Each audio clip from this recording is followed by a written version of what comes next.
5,000-6,000 మంది 5,000-6,000 మందితో 5,000-6,000 మంది మీ రిపోర్టర్స్ మీ ఇక్కడ ఉన్న ఛానల్స్ వాళ్ళందరూ మీ ఛానల్స్ ఉన్నాయి. మీరు ఇప్పుడే లైవ్ టెలికాస్ట్ పెట్టండి. ఇక్కడ స్క్రీన్ అరేంజ్ చేస్తాను. నేను 5,000-6,000 మంది నేను నల్గొండలో కాదు, భువనగిరిలో కాదు, ఎక్కడ నేను నిలబడ్డా గంట సేపు నిలబడితే 5,000 మంది జనం అవుతారు. మేము మీటింగ్ పెడితే అక్కడ పల్లీలు అవన్నీ అమ్ముకుంటానికి వస్తారు, ఐస్ క్రీమ్లు. అంతమంది కూడా లేరు. ఆ సభలో ఆయన ఏ ముఖం పెట్టుకొచ్చిండు, ఎందుకు వచ్చిండు?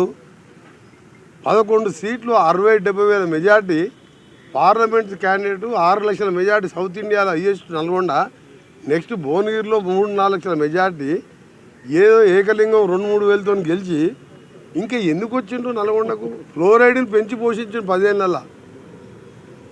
ఇవాళ గంధమల్ల బస్వాపూర్ పైన కొండపోచమ్మ మల్లన్న సాగర్ కట్టుకొని కిందికి కాలువ కూడా ఇచ్చే మానవత్వం లేని మనిషి రూపంలో ఉన్న మృగాలు ఆ ప్రభుత్వంలో పనిచేసే వాళ్ళు. అలాగే ఎస్ఎల్బిసి సొరంగం 70% పూర్తి చేస్తే 2,000 కోట్లు ఇస్తే 4,000 లక్షల ఎకరాలకు మాకు డెడ్ స్టోరేజ్ శ్రీశైలంకి వెళ్ళి బురద నీళ్ళు ఉన్న మా జిల్లాకు వచ్చి 4 లక్షల ఎకరాలకు ఇరిగేషన్ వచ్చేది ఉండే. శాశ్వతంగా ఫ్లోరైడ్ పరిష్కారం అవుతుండే. సొరంగాన్ని పూర్తి చేయలేదు, బ్రాహ్మణ వేలను పూర్తి చేయలేదు. ఇప్పుడు మేము పూర్తి చేసుకొని కాలువలు తీసుకొని 20 చెరువులు నింపినప్పుడే మహాత్మా గాంధీ యూనివర్సిటీ నేను కట్టి 300 ఎకరాల్లో బ్రహ్మాండంగా ఉస్మానియా కాకతీయ తర్వాత పెద్ద యూనివర్సిటీ ఉమ్మడి ఆంధ్రప్రదేశ్లో రాజశేఖర రెడ్డితో నేను తెస్తే 10 ఏళ్ళలో మంత్రిగా ఆయన లోపలికి పోలే, నిన్న పోతా అంటాడు మంత్రిగా లోపలికి. 10 ఏళ్ళకెళ్ళి విద్యాశాఖ మంత్రి ఉన్న జగదీష్ రెడ్డి పోలే, కేటీఆర్ కూడా 1-2 సార్లు వచ్చినట్టు నల్గొండకు ఆయన పోలే. ఆయన వచ్చింది ఒకటేసారి, అక్కడ ఒక ఎమ్మెల్యే చనిపోతే వాళ్ళ తండ్రి దినాలకు వచ్చిండు దత్తత తీసుకుంటా అని. ఇంకోసారి కేటీఆర్ వచ్చిండు, టీఎఫ్ అని ఒకటి కట్టి తాళం వేసి వచ్చిండు. దాని గురించి కూడా అది మొత్తం తాగడానికి పనికొస్తుందని చెప్పిండు. నువ్వు కట్టింది మీ నాయన డైరెక్షన్ ప్రకారం అన్నిటి కట్టిన 3-4 టీఎఫ్లు కూడా మీ నాయన ఆదేశం ప్రకారం అక్కడక్కడ డబుల్ బెడ్రూమ్లు అక్కడక్కడ టీఎఫ్లు కట్టి పేకాటకు బార్ లాగా చేసింది మీరు. టీఎఫ్ కట్టినోడ కంపెనీలు తీసుకొస్తారా లేడా? ఐటీ మినిస్టర్గా ఉండి నల్గొండల ఎలక్షన్కు నెల ముందు ఓపెన్ చేసిండు, మొన్న అసెంబ్లీ ఎలక్షన్ ముందు. అందుకని అంత ఘోరంగా ఓడిపోయిండు. పార్లమెంట్ ఎన్నికల్లో డిపాజిట్ పోయింది. అసెంబ్లీలో 60,000తో నా మీద ఓడిపోతే అక్కడ ఎమ్మెల్యే మొన్న అప్పటి అభ్యర్థికి నా మెజార్టీ కూడా ఓటు రాలేదు. మొన్న పార్లమెంట్ ఎలక్షన్ ఓడిపోయిన ఎమ్మెల్యే అభ్యర్థి సోదరుడు పోటీ చేస్తే 20,000 ఓట్లు వచ్చినాయి.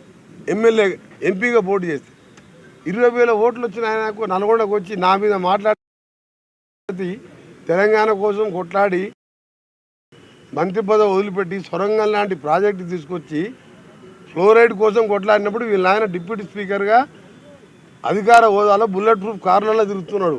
అప్పుడు ఫ్లోరైడ్ కోసం 12 రోజులు నిరాదీక్ష చేసిన. అప్పుడు కేసీఆర్ గారు స్పీకర్ హోదాలో ఉన్నాడు, చంద్రబాబు నాయకత్వంలో అధికారం పెడుతున్నావు. అప్పుడే పోరాటం చేసిన. ఆయనకంటే ముందు ఎమ్మెల్యే కాకముందు ముందు ఎన్ఎస్పీ యూత్ కాంగ్రెస్ నాయకునిగా మా నాయన ఎమ్మెల్యే కాదు, ట్రాన్స్పోర్ట్ మినిస్టర్ కాదు, డిప్యూటీ స్పీకర్ కాదు, ప్రజల్లో ఉండి ప్రజలతో నుండి యూత్ కాంగ్రెస్ ఎన్ఎస్పీ నాయకునిగా సొంతంగా కాంగ్రెస్ పార్టీ టికెట్ ఇస్తే ప్రజానాయకుడు యువ నాయకునిగా ఉండి ప్రజలతో నుండి ఎమ్మెల్యే అయినా. కేటీఆర్ డైరెక్ట్ అమెరికాకి వెళ్ళి వచ్చి డైరెక్ట్గా వచ్చి కేటీఆర్ కొడుకు అంటే ఎమ్మెల్యే టికెట్ ఇస్తే అక్కడ ఉన్న ఉద్యమకారుడు కేకే మహేందర్ రెడ్డి పొట్ట మీద కొట్టి ఆయన కడుపు కొట్టి ఉద్యమకారుని చంపి 80 ఓట్లతో మెజార్టీ గెలిచిన ఆయన నా మీద విమర్శిస్తావు. కేటీఆర్ నువ్వు హరీష్ రావు కోమటిరెడ్డి వెంకరెడ్డికి కాలి గోటికి సరిపోరు. నువ్వు ఆయన కేసీఆర్ అల్లుడని చెప్పి ఆయన లీడర్ అయ్యిండు. నువ్వేమో కేసీఆర్ కొడుకని లీడర్ అయినావు. మా ఆయన ఏం చేస్తాడు? వ్యవసాయం చేసుకుంటాడు. ఎట్లయినా నేను 5 సార్లు ఎమ్మెల్యేకి ఒకసారి ఎంపీగా నువ్వు నీ ఎందుకు పార్లమెంట్ ఎన్నికల్లో నా కాన్ఫిడెన్స్ నేను 1 గంట కూడా ప్రచారం చేయలే. 60,000 మెజార్టీ వచ్చింది మా రఘువీర్ రెడ్డికి. నువ్వు సిరిసిల్లలో 10,000 కోట్లు అభివృద్ధి చేసుకున్నావు కదా, 6,000 మైనస్ ఎందుకు వచ్చింది? 6,000 బండి సంజయ్కి లీడ్ ఎందుకు వచ్చింది? బీజేపీతో కుమ్మకైనా లేకపోతే ప్రజలు నీ ముఖం చూడలేక వేరే పార్టీకి ఓటేసినా? అందుకనే నీ కెపాసిటీ కోమటిరెడ్డి వెంకరెడ్డి పేరు తీసుకునే నైతిక హక్కు లేదు.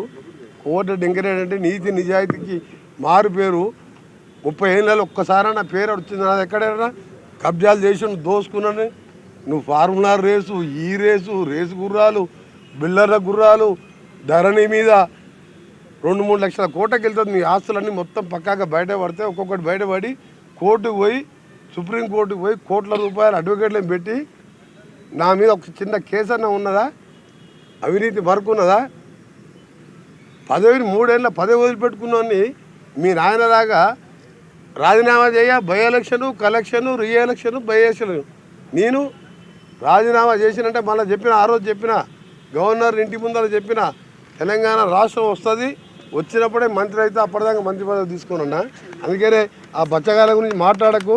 నేను ఒకటే చెప్తున్నా, కేటీఆర్ నువ్వు మీ బావ కలిసి మీ నాయనని ప్రతిపక్ష నాయకుడిగా వస్తావా రావా నెక్స్ట్ అసెంబ్లీ సెషన్కు, బడ్జెట్ సెషన్కి అడుగు. రాకుంటే నువ్వు హరీష్ రావు కొట్టుకుంటున్నావు, కత్తులు పెట్టుకొని కొడుచుకుంటున్నావు, నాకు కావాలని.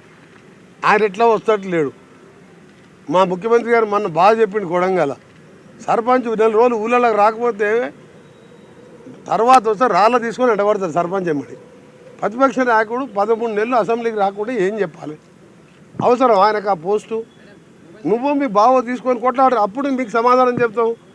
నువ్వు ఎమ్మెల్యేవు, నువ్వు డిప్యూటీ లీడర్ కాదు, నీ కార్యవర్గం లేదు. బీఆర్ఎస్ ఎల్పీ కార్యవర్గం లేని కేటీఆర్ జూనియరు వాళ్ళ ఆయన పేరు చెప్పి ఎమ్మెల్యేను, ఆయనకు నేను సమాధానం చెప్పా. కేసీఆర్ బహిరంగ చర్చకు వచ్చి సొరంగ మార్గం ఎందుకు పూర్తి చేయలేదు ఆయన అడగను. గంధమల్ల టెండర్ పిలిచి ఆలేరు బాగుపడితే చూడలేక క్యాన్సల్ ఎందుకు చేసినావు? 50 టీఎంసీలో మల్లాండ సాగర్ 15,000 కట్టికి కమిషన్లు తిని ఎందుకు ఆలేదు? మా మూసి ప్రక్షాళన అప్పుడు చేయలేదు, ఇవాళ మీరు చేస్తారంటే దాన్ని అడ్డుకుంటున్నారు. అదే ఇవాళ బీజేపీ వాళ్ళు యమునా క్లీన్ చేయలేదు, యమునా మూసి కంటే మూసి డేంజర్ ఉంది. ఆడ కేసీఆర్ మన కేజ్రీవాల్ది కటౌట్ పెట్టి ఆ మురికిలో యమునాలో ముంచి తెలుస్తున్నారు. బీజేపీ వాళ్ళు మేనిఫెస్టోలో పెట్టిండ్రు, రేపు భద్రం మా గవర్నమెంట్ రాగానే యమునాని క్లీన్ చేస్తామని. ఇక్కడనేమో మూసిని క్లీన్ చేస్తామంటే కిషన్ రెడ్డి, బండి సంజయ్ వీళ్ళందరూ ఏసీ రూములు తీసుకొని ఆ మూసి కాలు వెంబడి ఏసీలు పెట్టుకొని అలా వండుకుంటారు. మేమే మూసి చేసుకోవద్దు. యమునాలో మాత్రం మేనిఫెస్టోలో మూసి క్లీన్ చేస్తామని పెడతారు. నమామి గంగా చేసినాం, సబర్మతి చేసినాం, యమునా కూడా చేస్తాం. ఇవాళ బీఆర్ఎస్ వాళ్ళకు మూసి గురించి అసలు దాని మీద అవగాహనే లేదు. ఫ్లోరైడ్ మూసి అన్నీ నాశనం చేస్తేనే 11 సీట్లు దేశంలో ఎక్కడ కూడా అంత మెజార్టీ రాకుండా ప్రచారం చేయకుండా మా ఎమ్మెల్యే అభ్యర్థిని గెలిపించిందంటే 10 ఏళ్ళు మా జిల్లాని నాశనం చేసినావు. కాబట్టి కేటీఆర్ నీకు మీ నాయనకు మా నల్గొండ ప్రజల ఉసురు తగిలే పాపం పండి మీరు పోయినరు. ఎంతసేపు తిట్టిపిస్తారని ఆయన పనికిరాలని తిడితే కూడా టైం వేస్ట్ కదా. మళ్ళీ ఇప్పుడు తిడితే మళ్ళీ పోయి ప్రెస్ చేసుకోవాలి.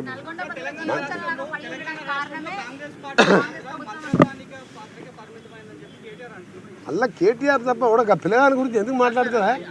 నేను ఎప్పుడు 3వ ఎమ్మెల్యే అయినప్పుడు రాజకీయాలకు వచ్చిండు, దాని గురించి నేను మాట్లాడాలా? మీరు ఆలోచన పెట్టారు. కేసీఆర్ నేను ఫ్లోరైడ్ కోసం 12 రోజులు చచ్చిపోతే అట్టుంటే జయశంకర్ ఉన్న వీడియోస్ ఉన్నాయి. వరంగల్కి వెళ్ళి బస్సులు వచ్చి జయశంకర్ నా దగ్గర కూర్చున్నాడు. నువ్వు ఒక్క ఎమ్మెల్యేనే నల్గొండ కోసం ఎమ్మెల్యే పదవి ఉండి ఇవాళ ప్రాణాలు తెగించేస్తామని బస్సులు వచ్చేది. అప్పుడు ఈయన డిప్యూటీ స్పీకర్గా బుల్లెట్ ప్రూఫ్ కార్లో తిరుగుతున్నాడు, తారనాకర్ అధికార బంగ్లాలు ఉన్నాడు. కేసీఆర్ కూడా నా నైతిక హక్కు లేదు నా మీద మాట్లాడతాను. ఈ బచ్చాయంత అప్పుడు అమెరికాలో నౌకరు చేసుకుంటుండు, రామలింగరాజు కొడుకెమ్మడి తిరుగుతుండు అమెరికాలో. ఆయన గురించి గడుకోసారి కేటీఆర్కి ఏముంది? ఆ కేటీఆర్ దగ్గర ఫార్ములా రేస్ ఉంది, 1,00,000 కోట్లు ఆస్తుంది. ఆ పైసలు కోమటిరెడ్డి వెంకటరెడ్డి దగ్గర 1,00,000 కోట్లు లేవు, కానీ ప్రజల కోసం పోరాటం చేసి ఒక రైతు బిడ్డగా పైకి వచ్చిన. ఇంకా అడిగితే కేసీఆర్ కన్నా అడిగినా అర్థం ఉంది, కానీ కేటీఆర్ హరీష్ ఏముందా వాళ్ళ దగ్గర? దోసుకున్న సొమ్ము ఉంది, ఆందోళనని బెదిరించి వసూలు చేసుకున్న సొమ్ము ఉంది.